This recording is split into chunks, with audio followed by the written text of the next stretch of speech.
Machiegni kendo e kinde mag gwenge mopogore e piny Kenya dhi nyime gi neno pek ma ikelo gi lokruok mar futo mar yamo e kor lwasi ma bende osemiyo oro kwako gwenge moko. Jopiny e gwenge moko e kar chung' od bura ma Karachuonyo kaunti ma Homa Bay bende neno pek e wi midhiero ma kamano. Ma osemiyo thoth yewni ma jopiny yude konyruok margi otuo kendo sani gilawo pi e nam Lolwe. Moko kuom gwenge ma sani nok mar pi okwako oting'o Kanam e West Karachuonyo kod gwenge mag Bala ka jopiny ni kod luoro ni ginyalo medo hinyore gi midhiero no kapo ni midhiero no medo dhi nyime.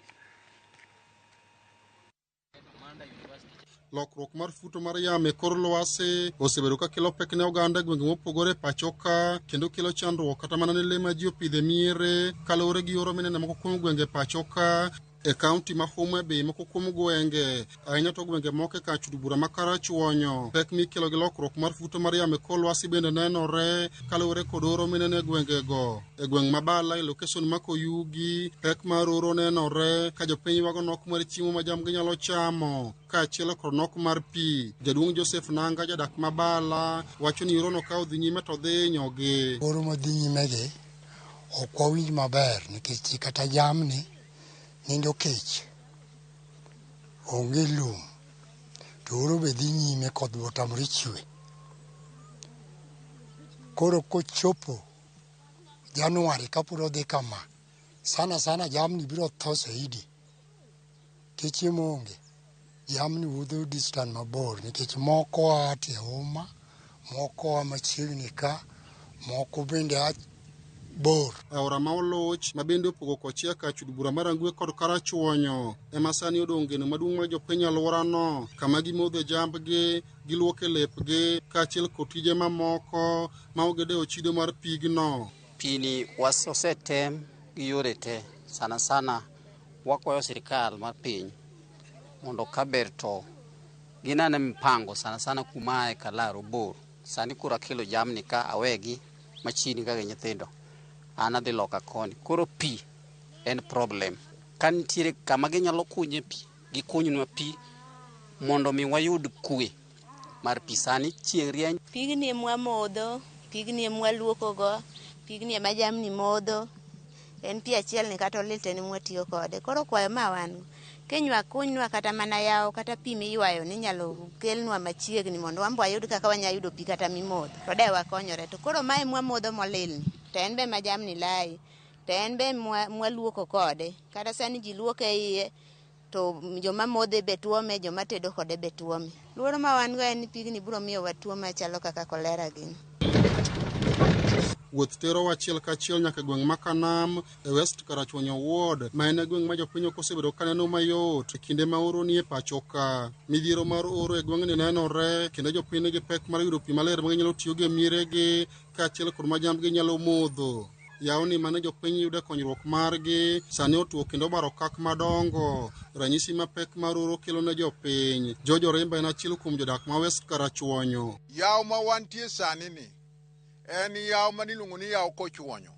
En yaw mane mar kwere to ne en yaw mag wuonewa. En yaw ma osebedo igni gi igni ka okonyo jopiny ka en gi pi. En mokonyo jopiny kendo jo area ma West Karachuonyo kae kama gibire kama gimodhe dhok. Uneno ka wan e iye oduono koro dhok mancha modho ka dhi mana nam.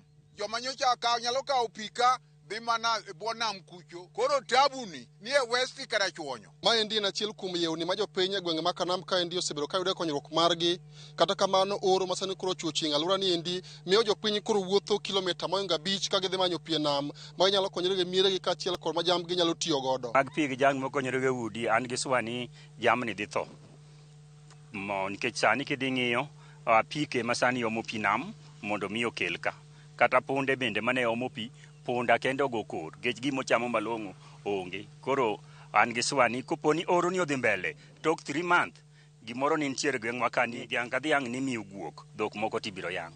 To kwa ng'iyo weche mag omo pi gi punde, to odhi ng'adore nikech punde dhi tho, onge chiemo ma gidhi chamo. Kwa tiyo gi weche mag apiko, giro dhi dwaro pesa.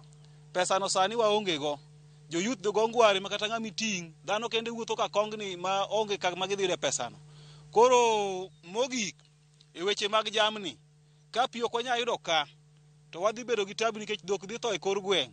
Guok ka guok dhi bedo gi dhere. Wawuok e chiro Manyangwete ka wachomo dho wath ma Kogwang', achiel kuom dho wedhe ma jopiny sani koro yude konyruok margi. E koro yo waromo kod jopiny mani kod punde, ka moko to ni kod apikni ka dhi tuomo pi e nam Lolwe ma sani thoth familia tiyogo. E dho wath ma Kogwang' wayudo ka jopiny odich luoko lepgi, ka weg punde bende odich larore gi sa kapok chieng' otegno, ka giwacho ni thothgi mondo e dho wadhno sa 10 mar kogwen ka giomo pi ma gitiyogo e miere. Kama bende ne kinde mag keyo ne jo apiko ma omo negi pi. Wadonjo nam ka gimoro sa 10.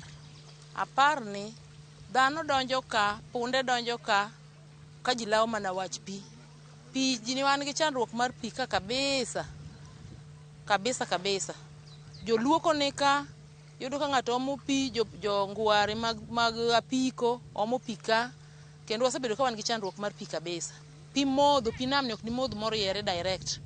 Chuno ni nyaka ya kode ka midog ichwake, pi manche biro nwa kata mana e tap malo ka, sani pi onge. Koro sida mar pi wan godo e gweng' Karachuonyo ka kabisa. Pi wamone ji distance mabor madhi kilomita 5 kata 7 machiegni nyaka Kariat kama onego bed ni gonwa pi. To jo pi osebedo ka hinyowa. Pi maler chandowa West Karachuonyo ka. Kaka mine sandre ahinya kaluwore gi koso pi. Gimondo chakre sa 10 kaka wan wawuok sa 9:30 isiako sombone mine pi malo. Ira Manyangwete, Nyasanja, nyakidhi yokor Riat kocha. Mbugru ka golo kaka dhigo Nyangwete mbugru trip achiel adhi siling 200. To kadhi mbugru 6. Trip achiel siling 200. Jopiny go ni kor luoro ni poni oro makamano medo dhi nyime to gidhi medo hinyore maduong' kendo kata mana punde ma gitiyogo e omo pi nyalo go kor kalure kod wach mar oro. Nyangwete ka nyaka nam en kilomita 5. To wakwayo ni sirikal koyie to konynwa yawoni mondo wanwang'e kama jambwa bende nyalo konyore. Mar ariyo, nikech sani be kidhi ng'iyo wantiere drought ma pi kende bende kata mana ringo ka ok ringi. Koro wakwayo ni sirikal koyie to mondo mi okonywa yawoni. Jambwa dhi tho to nikech lum onge sani ma ginyalo yudo kaka gikonyore godo. Punde ma wasombo godo pi bende onge chiemo, lum otuo kaka gichiemo onge. Koro punde wage bende dhi tho kabisa. Koro wakwayo jo apikni ma bende sombo pi ka bende tiyo gi fuel. Koro gitiyo gi pesa. Koro wabedo gi hinyruok kendo wan gi sida kabisa. Gwenge mag West Karachuonyo kaunti ma Homa Bay en achiel kuom gwenge goeko ma osebedo ka neno pek e kinde mag oro. E kinde nindi ma oro kwako moko kuom gwenge ma pacho kaendi, jopiny ka chul bura nindi ma Karachuonyo ahinya to West Karachuonyo kaendi wacho ni poni oro ma kamandi medo dhi nyime to jambgi nyalo wito ngimagi kalure kod onge mag lum ma ginyalo chamo. Ka bende miere bende neno matek kalure kod nok mar pi e alwora ma koni endi. Ali Abich, Ramogi TV, Homa Bay. Erokamano nya Ali. Wadhi nyime kama lokruok mar kor lwasi en achiel kuom gigo masani iko ni kelo midhiero mapek ei nam Ataro midendo ni Indian Ocean. Gino ma bende nyayo wach